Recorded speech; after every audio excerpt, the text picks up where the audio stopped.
about the other brutal reality is the natural versus the bust. We put athletes in two categories, naturals versus busts.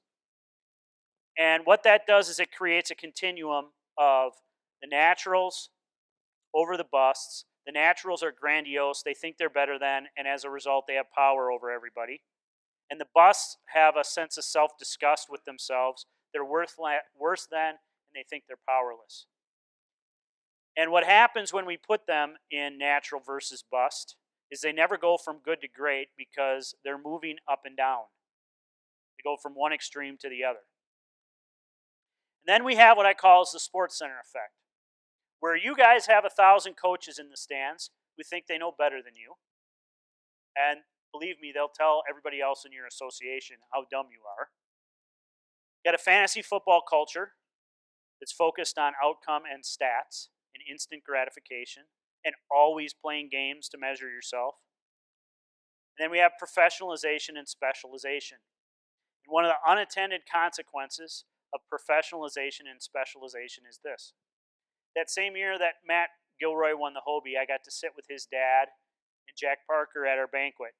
And what Jack Parker said is, and Frank, who had a cup of coffee in the NBA, is that professionalization and specialization leads kids to not play things that they're bad at. And that makes it difficult for them to overcome adversity. Not to mention all the helicopter parenting that we have going on and the snowplow parents who move ahead and take all the obstacles out of their kids' way so they don't have to experience adversity. And so then our kids think adversity is bad, that there's something wrong with them. And then the other thing what happens is they confuse what versus who they are. So what happens is they think people love them for what they are, not who they are. So the game becomes a blessing and a curse because their identity is focused on the fact that if they play well, they're great and the world is great. And if they play poorly, the world sucks and they suck. And it gets worse. I had a kid who had a full ride to an Ivy League school and an academic one, but really it was for sports.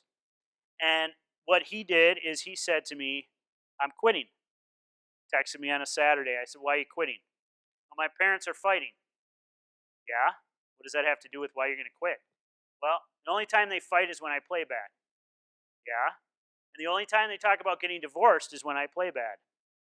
Oh, well, that has nothing to do with you. Really? Yeah, really. His parents' self-identity is on the line. The game became a blessing and a curse for them. Which that does is that creates pressure and expectations.